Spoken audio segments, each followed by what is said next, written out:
President elect Trump نے پاکستان کی ایک ممتاز سیاسی شخصیت سے فون کال کر لی ہے جی ٹرمپ صاحب کا ٹیلی فونک رابطہ ہو گیا، ہماری ریکمنڈیشن پہ وہ بات کر لی ہے، اور باقی بھی جو پاکستان کی ممتاز شخصیات ہیں ان سے بھی پریزیڈنٹ الیکٹ ٹرمپ ان سے بھی بات کریں گے۔ دوسری امپورٹنٹ بات آپ ایک اور میں آپ کے ٹی وی چینل کے ایک بتانا چاہتا ہوں جو کہ پاکستان کے 250 ملین لوگوں میں سے کسی کے نالج میں بھی نہیں ہے، وہ یہ ہے کہ ہماری ریکمنڈیشن پہ انکمنگ پریزیڈنٹ الیکٹ ٹرمپ نے پاکستان کی ایک ممتاز سیاسی شخصیت سے فون کال کر لی ہے جی۔ اب آپ کے لیے مجھے پتا تھا آپ یہ سارا جو اگلا آدھا گھنٹہ ہے یہ میرے ساتھ ہی لگائیں گے۔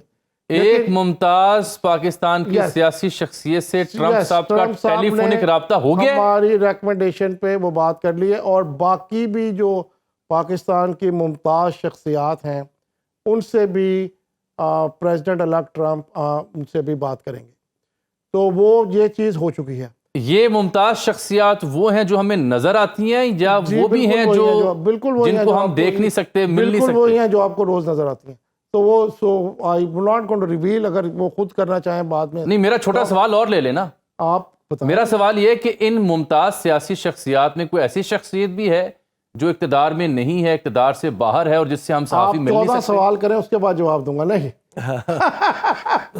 آپ یہ کیونکہ اس کا کوئی فائدہ نہیں ہے، میں آپ سے وہ کر نہیں سکتا وہ جب تک وہ خود شیئر نہ کریں۔ اچھا، So but this happened, so you should be happy as a نہیں وہ یہ تو itself ایک بہت بڑی خبر تھی نا۔ میں دوسرا خبر کا پہلو سمجھنا چاہ رہا ہوں آپ سے کہ یہ جو رابطہ ہوا ممتاز سیاسی شخصیت سے اور باقیوں سے بھی ہوگا، اس کا مقصد کیا ہے؟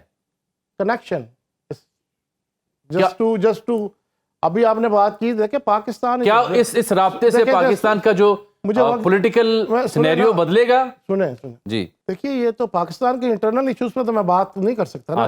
میں آپ کو یہ بتا سکتا ہوں کہ ایک میجر بریک تھرو یہ سمجھ لیں آپ کہ یہ ہوا ہے، تو اس کے بعد منظر نامہ بدلنے کے لیے تو بات نہیں ہوئی نا۔ یہ دس از ناٹ دا وے۔ اچھا، یہ ابتدائی ہیلو ہائی ہوئی ہے۔ It is just to establish کہ we understand and Pakistan is a very relevant country for the incoming president.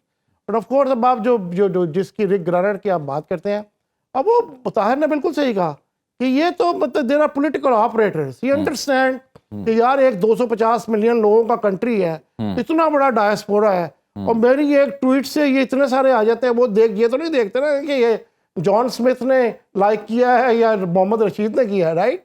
This is the number, it's an eyeball numbers game, right? So this is most relevant۔ Tahir صاحب، یہ تو خبر آپ اس کی تصدیق کر سکتے ہیں کہ سیاسی رابطہ ہوا ہے ٹرمپ صاحب کا پاکستان میں، اور کیا اس کی کوئی تصدیق نہیں کر سکتے؟ اس میں تصدیق تو خاص دیکھیں، اس میں خاص صاحب نے خود فرمایا ہے کہ بات تو ظاہر جنہوں نے کی ہے وہ نہیں ڈسکلوز کرنی چاہیے۔ میں غلط لوگوں کو لیڈ نہیں کرنا چاہوں گا، لیکن خاص صاحب از ویری سینئر ہم سب سے، اور ہی از اے جینٹل مین، جو الٹیمیٹلی ان کی انفارمیشن لازمی ٹھیک ہوگی۔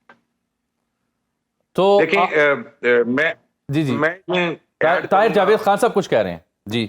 اچھا، میں اس میں اتنا ضرور ایڈ کروں گا کہ I'm sure کہ شاہد خان صاحب کو کسی نے بولا اور وہ پاکستان سے ہی بولا ہوگا، یہ بھی میں بول سکتا ہوں، لیکن مجھے لگ رہا ہے طاہر صاحب نہیں۔ اچھا اگر ادھر سے نہیں بولا تو پھر I initiated that۔ اچھا، وہ کہتے ہیں وہ انیشیٹ کرنے والوں میں سے ہیں۔ پاکستان سے کس نے بولنا ہے؟ پاکستان سے جس نے بولنا ہوتا تو پھر حبیب اکرم کو ضرور معلوم ہوتا، جامع صاحب کو ضرور معلوم ہوتا۔ لیکن کوشچن یہاں پہ یہ ہے، اگر گورنمنٹ کے کسی بندے کی بات ہوئی ہے اور صرف فون کے اوپر ہیلو ہائی کے بعد کٹ گیا ہے، تو ان کو سوشل میڈیا پہ اتنا اٹھا دینا چاہیے تھا اس چیز کو، just to counter the narrative جو ابھی چل رہا ہے۔ اور اگر دوسری طرف سے کسی کی بات ہوئی ہوتی نا، تو انہوں نے ابھی تک 15 ہمارے کان جو پک جانے تھے سن کے۔ تو I mean I'll leave it right there، اس کو چھوڑتے ہیں۔ میں آگے جو اس وقت جو آپ سچویشن جو اس کی آپ بات کر، جو بندے خود جب بتائیں گے تو اس کے بعد اس کے اوپر تبصرہ بھی ہو جائے گا۔ لیکن کوشچن یہاں پہ میں جو چیز آپ کو بتا رہا ہوں کہ جیسے اسٹیبلشمنٹ کی بات ہو رہی تھی تھوڑی دیر پہلے، دیکھیں یہ ہم نے ان پچھلے دنوں میں یہ بھی ہوتا دیکھا ہے کہ ریزولوشنز 300 پلس ممبر سے ریزولوشنز پاس ہوئی، اور اس کا کوئی آگے وہ یعنی وہ بعد میں جا کے وہ 13 نمبر ڈسٹ بن کے اندر پھینکی جاتی تھی۔ اچھا، یہ کوئی اسٹیبلشمنٹ بیہائنڈ دا سین تھی تو ان چیزوں کو آگے نہیں بڑھنے دیتی تھی نا یہ اب وہ کیا تھی اسٹیبلشمنٹ کے اندر آپ state department itself is establishment, Pentagon itself is یہ different like شاہد صاحب نے ڈسکرائب کیا بڑا ویل. تو یہ بہت سارے اینگلز کے اندر جس کا جہاں پہ کوئی دباؤ پڑتا ہے وہ اس کو کر کے چیزوں کو روک دیتا ہے, اور چیزوں کو روکنا آسان ہوتا ہے, چلانا ہی مشکل ہوتا ہے. تو میں سمجھتا ہوں کہ یہ جو ابھی بھی جو چیزیں چل رہی ہیں نا, جیسے ہمارے یہاں ہوتا ہے کہ آپ کبھی آپ اپنے فارن آفس میں جائیں نا تو کوئی بھی مشورہ کرنے کے لیے جائیں تو کہتے ہیں سر اس کے آپٹکس ٹھیک نہیں ہوں گے, بس ایک فکرہ بول کر انہیں دبا دینی چیز کو ادھر. تو یہاں پہ بھی آپٹکس ٹھیک نہ ہونے والے لوگ بیٹھے ہیں. طاہر جاوید خان صاحب, آپ نے یقین جانے محفل لوٹ لی اس جملے کے بعد. بہت بہت شکریہ طاہر جاوید خان صاحب آپ کا, ساجد طاہر صاحب آپ کا, شاہد خان صاحب کا. یہ ٹرانسمیشن جاری ہے, چھوٹی سی میں بریک لوں. خصوصی ٹرانسمیشن میں ایک بار پھر سے آپ کو خوش آمدید کہتے ہیں. اس حصے میں ہم بات کریں گے کہ 2024 معاشی طور پر کیسا رہا اور 2025 کی فورکاسٹ کیا ہے.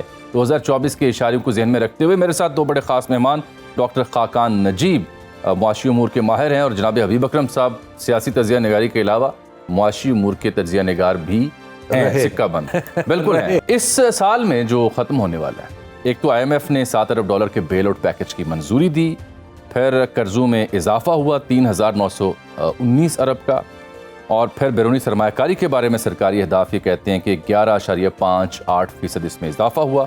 ٹیکس جو ہدف ہوتا ہے ہر سال کے لیے, اس میں FBR کو 12,970 ارب روپے ٹیکس وصولی کا ہدف دیا, لیکن اس ہدف کو حاصل کرنے میں FBR ابھی تک ناکام ہے. مہنگائی بڑھنے کی شرح جو جنوری 2024 میں تھی, یہ سرکاری اعداد و شمار ہے, یہ 28.3% تھی, اور اب یہ دسمبر میں 6%, نومبر میں 78 ماہ کی کم ترین سطح یعنی 4.9% تک آ گئی ہے. شرح سود میں 9% کمی آئی, جو 22% تھی یہ کم ہو کر 13% پر آ چکی ہے. اور یہی نہیں بلکہ GDP گروتھ 2.3% سے بڑھا کر 2.8% سرکار کہتی ہے ہو چکی ہے. اسٹاک مارکیٹ میں کافی بہتری ہمیں دیکھنے کو ملی. 100 انڈیکس جو ہے اس سال کے آغاز پر 64,000 کے آس پاس تھا, اب یہ لاکھ سے اوپر جا چکا ہے. بہترین کارکردگی والی مارکیٹ اسٹاک ایکسچینج کو قرار دیا جا رہا ہے. یہ اشاریے کس قدر جینون ہیں, کس قدر ریئل ہیں, کس قدر حوصلہ افزا ہیں, ان کے اثرات 2025 میں کیا ہوں گے. ڈاکٹر صاحب آپ سے شروع کرتا ہوں. گورنمنٹ کے جو یہ فیکٹ اینڈ فگرز ہیں یہ کتنے ریئل ہیں, اور کیا یہ 2025 میں ٹرانسلیٹ ہوں گے؟ تو جامی صاحب, اگر ہم اس کا اس طرح جائزہ لیں کہ ایک اکانومی جو کہ اس سے پچھلے سال ایک ایسے ڈیفالٹ کے دہائی پہ کھڑی تھی, تو ہم IMF کے در پہ گئے اور ہم نے ایک برج فیسلٹی ملی, اور اس کو پھر ہم نے پچھلے سال تبدیل کیا برج فیسلٹی کو in an extended fund facility. Jami صاحب, پاکستان کی اکانومی ٹپیکلی بہیو کر رہی ہے جیسے کہ اکانومیز بہیو کرتی ہیں جب وہ IMF سے انگیج ہوتی ہیں, جس کا مطلب ہے کہ اکانومی کی گروتھ کو سلو کر کے, امپورٹس کو کم کر کے, پاکستان کی ڈیمانڈ کو توڑ کر پاکستان کی انفلیشن کو آپ نے سنبھالا, جو آپ نے صحیح کہا نیچے آ گئی. قیمتوں کے بڑھنے کی شرح میں کمی آئی ہے. اس کا یہ مطلب نہیں ہے کہ قیمتیں نیچے آئی ہیں.